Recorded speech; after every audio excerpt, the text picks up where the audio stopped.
Drake slammed Serena Williams for betraying him for Kendrick Lamar.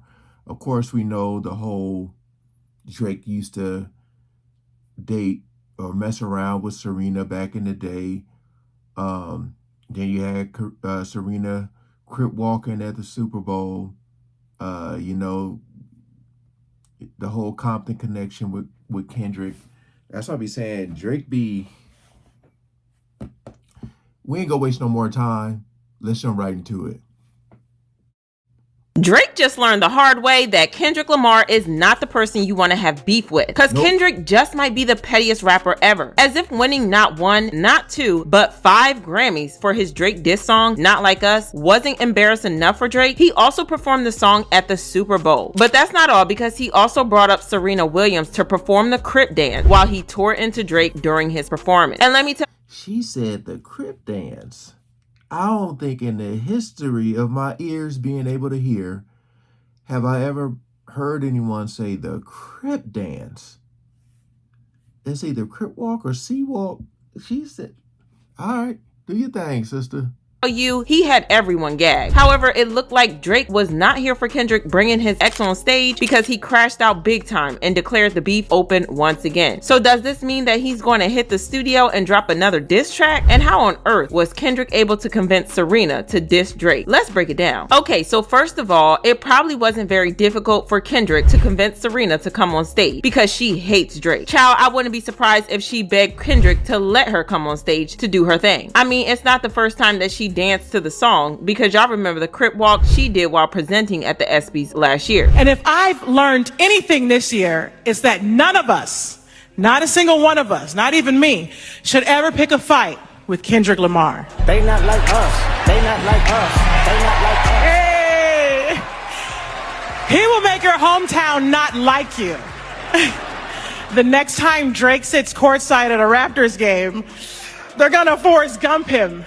Sights taken. Her presentation had nothing to do with Kendrick or Drake, but she managed to sneak it in. Do y'all know that she really hates Drake? But what exactly happened between them to make her that mad? For those who don't know, Drake and Serena used to be an item back in the day, and after they broke up, Drake just couldn't get over himself, and he made it his personal mission to humiliate her as bad as he could. This type of behavior isn't surprising for Drake, because he has a disturbing history of crashing out whenever he gets turned down by a woman, and he spends years taking digs at them. We've seen him going after Rihanna for years, throwing not so subtle shade at her and her new man A$AP Rocky for no reason, even though Rihanna hasn't paid him any mind since they broke up. You'd think that he'd get the memo and leave her alone, but nope, he just keeps going on and on. Drake's infatuation with women in the industry didn't stop at Rihanna, because let's not forget that awkward situation with Halle Berry. For years, he made it clear that he was into her, openly expressing his admiration in interviews and on social media. But despite his persistence, Halle never paid him dust, because she didn't feel the same about him. But instead of taking the hint, Drake continued making questionable remarks about her, sometimes crossing the line into straight up inappropriate territory. One of the most cringe-worthy moments came when Halle announced her pregnancy, and rather than offering a simple congratulations like a normal person, Drake saw it as another opportunity to make an unnecessary comment. Seem to have a fixation with Halle Berry, but she's already I mean, and yeah, that was unfortunate, but would you really have, like, let's say she wasn't, would you seriously consider like being with her? Yeah. 100%. Drake didn't just stop at making random comments about Halle Berry. He actually name dropped her in a couple of his songs, and not in a way that could be considered flattering. In fact, it came across as downright unsettling. One example was in his verse on Migos' Versace remix, where he rapped, "Take a famous girl out where there's no paparazzi. I'm trying to give Halle Berry a baby and no one can stop me." Now, if that doesn't scream creepy, I don't know what does. It wasn't playful, it wasn't charming, it was just weird. Halle had never shown any interest in him, yet here he was, publicly fantasizing about her in a way that made it seem like he had some kind of claim over.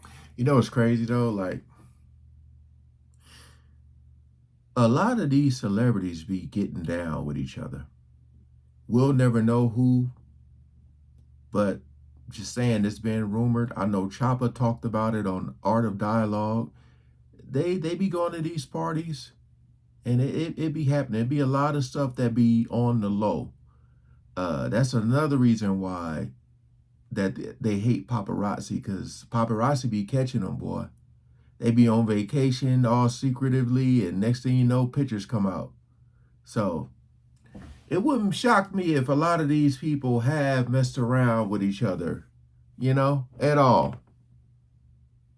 Things took an even weirder turn when Drake decided to use a picture of Halle Berry as the cover art for his song Slime You Out, featuring SZA from his album For All the Dogs. Instead of choosing a generic image or something that actually fit the song's theme, he went with a throwback photo of Halle getting slimed at the 2012 Nickelodeon Kids' Choice Awards. No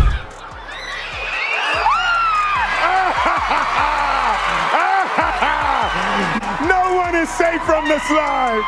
What was weird about that drama was that he had asked Halle about using her picture before, and she said no. So it was weird AF that he used the picture anyways. But hey, typical Drake behavior, right? Well, to nobody's surprise, it turns out that he did the same thing to Serena Williams, which is why she hates him so much. He seems to have a problem with women moving on, because not only has Serena moved on from him, but she's also married with 2 kids. But what exactly did he do or say about Serena? Last year, Drake unexpectedly dropped a massive 100 gigabyte stash of content on a mysterious site called 100gigs.org. And how did he announce this surprise? Not through his official channels, but via his not so secret burner Instagram account, Plot Twist, which he had been quietly updating since late June. This wasn't just some random collection of files, this was a gold mine. The data dump included a treasure trove of unreleased tracks featuring artists like Young Thug, 21 Savage, and Lotto. But that was just the beginning. Fans also got a rare glimpse into his creative process with never before seen footage of Drake working on some of his most iconic albums, including Take Care, Views, and Certified Lover Boy. And if that wasn't enough, the collection featured behind the scenes moments with artists like Jay-Z, Kanye West, Rihanna, and Cameron, along with appearances from some of the key figures in Drake's inner circle. Now, we may never know the real reason Drake decided to hit us with this massive content dump out of nowhere, but the word on the street was that it was a strategic distraction from his increasingly messy feud with Kendrick Lamar. If that was the plan though, yeah, it didn't exactly go as intended. The drama with Kendrick only got worse, and this so-called diversion barely made a dent in the conversation. But wait, there's more. As if the 100 gigabyte data drop wasn't chaotic enough, Drake also threw in a little extra tea for the fans. Buried in all that footage was a clip of him working on Too Good with Rihanna, casually revealing that the song wasn't actually about her, but about his other ex, Serena Williams. And to make things even funnier, he wasn't confessing this to some industry insider or a close friend. He was just casually spilling all this to his mom, Sandra, like it was no big deal. Up and coming relationships, everything's going to be very light. Not going to get like heavily into things. No, I get heavy on a couple joints, but this is more about me and Serena, so I gathered. I gathered that. But I wanted to make a song. But you don't want it to be well, it's funny because la. when I make songs about women, I also make songs for them. So I know what kind of song to make. If I'm going to talk about them, I'll at least do them the justice of making them a song that they like. Yeah. Okay? So I know Serena very well, and I know that she'll hear it loud and clear, but she'll also not hate me for it because it's lighthearted. Mm-hmm. You know? And she is seeing someone else. I don't know, Mom.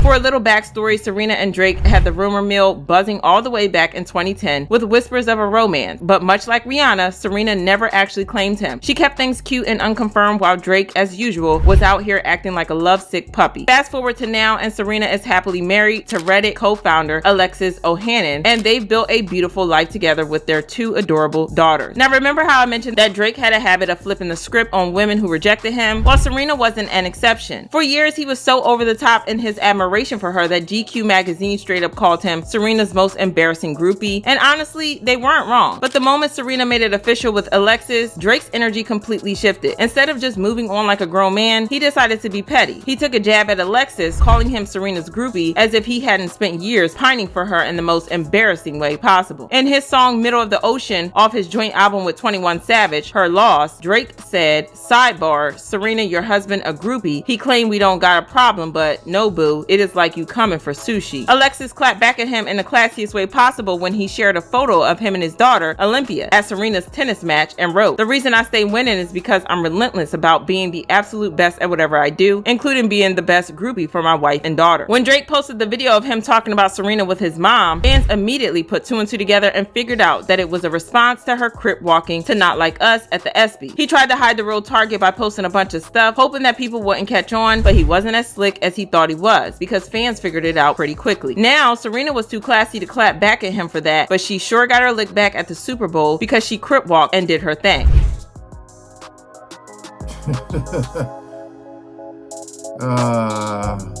The crazy part about this is that she didn't even get paid for her appearance because artists don't get paid for the Super Bowl. So she just did it out of spite for Drake and nothing else. Well, it turns out that Drake was not a fan of Kendrick and Serena pulling this move because during a performance in Melbourne after the Super Bowl, he switched up the lyrics to his song Knife Talk, saying, "Beef is live, spoiler alert, I never die." Commented, Kendrick bringing out Serena Williams to Crip Walk after Drake stalked that woman publicly for years and obsessively threw shots at her for turning him down is so wild. That man is the definition of chaotic good. Okay, I lied. Serena Williams doing a Crip Walk on Drake's tomb was the best thing I've ever seen. And Drake and stalked Serena Williams for years. This is her retribution. This is her piece. But do you guys think that Kendrick went too far bringing Serena into this? Or do you think that it was the right thing to do? Drop your thoughts in the comments, then check out this next video. There was a lot to break down in that Super Bowl. You know, them under the light posts, 1X from that video of Kendrick commercial with the girl at the bottom of it, SZA there, and Serena. It gets really deep. Yeah, I feel like a lot of people may not want to take the time to do a deep dive on that Super Bowl, but yeah, I don't know, man. And I hate using that word. The two words I hate using the most is like cringe and corny, but that's the vibe I get from Drake. But yeah, it was genius, a genius move by Kendrick to do that. Because it's a Super Bowl. It's like the biggest stage. So that he literally has like the whole world talking about this and still gonna talk about it. Then Drake album, they said isn't doing good. So yeah, it's like Kendrick is still winning even when he's not even trying to.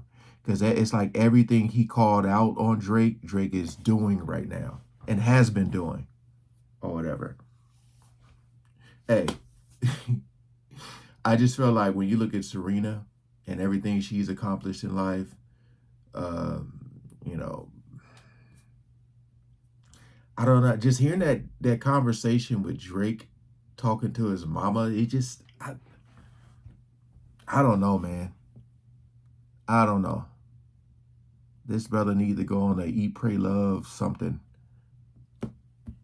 All right. Peace out. Thanks for watching, man.